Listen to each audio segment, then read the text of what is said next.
On to U16, he's already on his way. Coach Sid, make some noise.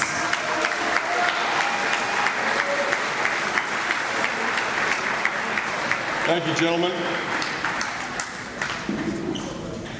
Look, it's been an exceptional year. I can't tell you how great it's been to be a head coach of this team. And my job was extremely easy because I had the best coaching staff behind me. It's something we've worked on for the last few seasons. I mean, I go back to when we coached at U12, we didn't have a single touchdown till our final game.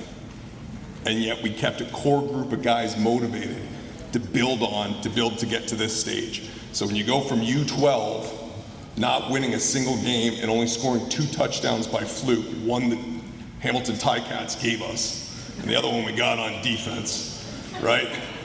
You go from a season like that and you keep that core group of guys here, and you can build to an undefeated season.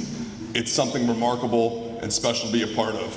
And I brought these 2 guys up with me to announce a few awards to talk about these athletes. Now, juggling a lot of stuff, I left my notes at home, so I'm going off of my head and using my phone here, but we're gonna start first with our most improved player. This is an athlete that was kind of a shock to us at winter camp. First year playing football, hasn't really come into this sport before. Sam Cano, come on up. You can leap and bounds from where you started in January to being a force on our defensive secondary, shutting down plays, coming down with big blocks. I'm so proud of you, man. You deserved this year and did 100%.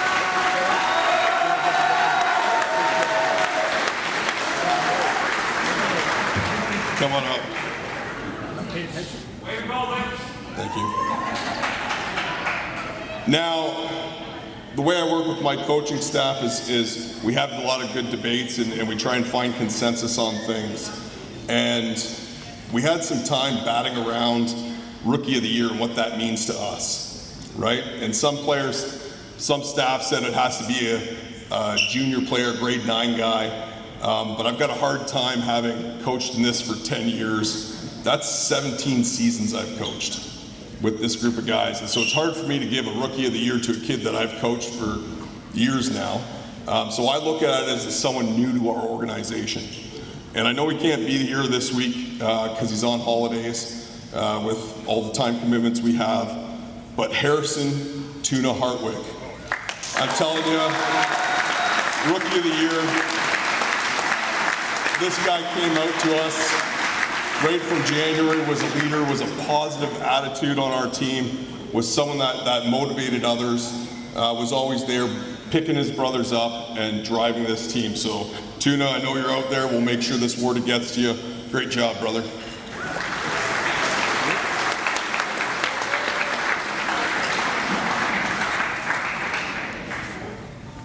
So another award that I take to heart, Lineman of the Year, right? And when I build teams, I always start with my offensive line and my defensive line. And I'll tell you right there, that's how you build championship programs, right? When you make that focus, you make that a focus of your coaching staff, you make that a focus priority on your team and you build around that, that's how you come up with a championship team. And this individual is someone that I spent time recruiting. I went out and watched him play high school football. I went out there and talked to him, made sure I made a relationship with the family, made sure that we brought him along. And I'll tell you what, this kid performed phenomenally. We had the best offensive line and the best defensive line, hands down, in this province. Whether it was AAA or AA, these are the best athletes. So it was very hard to come up with someone to pick here. But Ishmael Henry, you led this team in sacks. You led the division with loss, and I'm sorry you couldn't be here tonight, but we'll make sure this gets to him.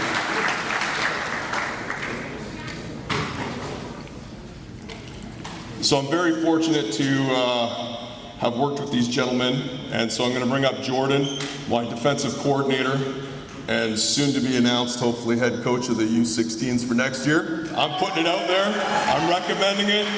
This guy brings a lot of enthusiasm, so I want to make sure that he has time to present this, and this award's going to Defensive Player of the Year.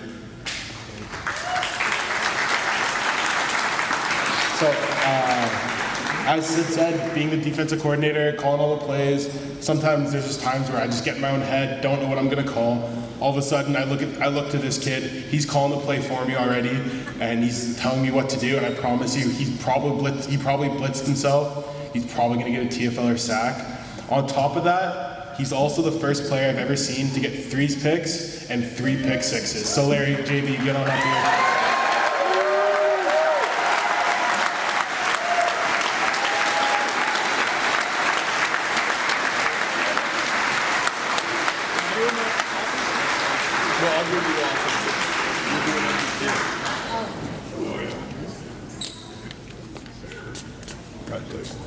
You did a good job, man.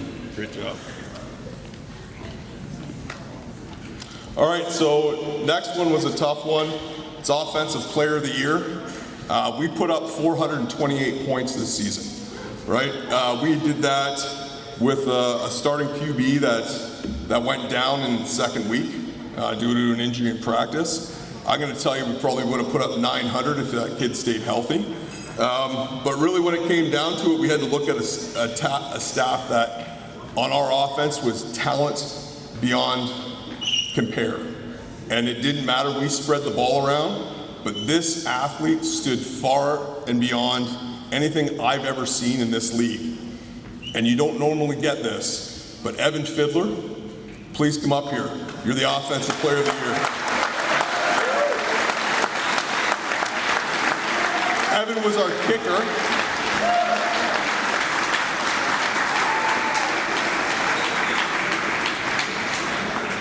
So Evan came up with and made some huge kicks for us this season. The longest that we've had, I think, was a 52 in game, but he put up 87 points. 87 points of our 428 were from this man. And it was the consistency of every game, coming up, hitting big field goals, points after. It was just relentless. So thank you. It was a pleasure coaching you. Looking forward to it.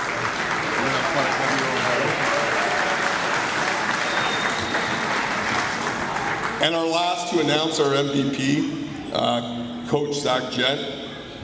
I'm going to tell you, I'm really fortunate to have met this man years ago. He is one of the best offensive play callers I've ever known, and he develops an offensive playbook every year around the athletes he has. The stuff he develops and builds on, I'm going to tell you, it's unmatched, and I've never seen it done before. So, my friend, come on up. You've got the honors. Thanks, Dad. All right. I'm going to try to do this without crying. This kid who's winning MVP. So at the beginning of the year, I said to our offense what was important to me. And the number one thing was the team, the team, the team. And this kid embodied that. It wasn't about what can I do for myself. It wasn't about, hey, I need a highlight out there. It was, I want to contribute to the team. How do I do? And this kid played multiple positions, including filling in at quarterback for several weeks, keeping our undefeated season going. Long snapper, running back, wide receiver, led our team in touchdowns, but still thought he didn't do enough, and was still mad that he didn't get on the field enough because he thought he could help out more. This kid is the best kid I've ever met in my entire life. He's a gem to be around, and he's absolutely fantastic and a hell of a football player. Mr. Caleb Andres, come up and get your award, man.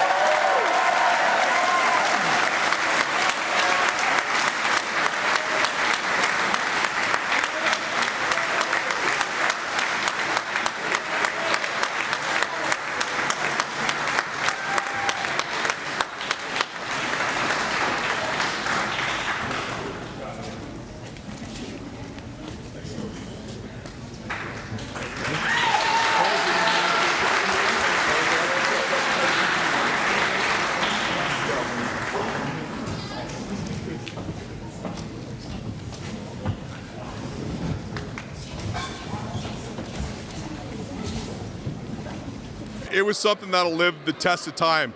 Like, these guys were phenomenal to coach. They bought in from day one 100%. The coaching staff, everything just gelled. It was perfect.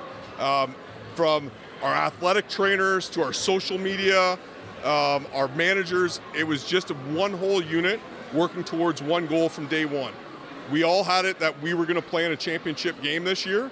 Could I imagine in my wildest dreams that we would have been undefeated? No. These guys just fought and they battled every single step of the way. There was never quit on our sidelines. There was never any pouting or boo-hooing. These guys were just jacked and amped all season long. Even through the highs and lows, they picked each other up, they supported each other, and they fought together to get that championship. And as a coach, I've been like so proud. I went back and watched a lot of the different game film and that, and it's funny, you're sitting on the sideline, you're calm and cool, coaching a game, and you go back and you watch all the emotion and the highlights that I've seen on this. And I'll tell you, it's brought me to tears. I'm just so proud of these kids, and it's something that I'll remember the rest of my life, right? They're just amazing.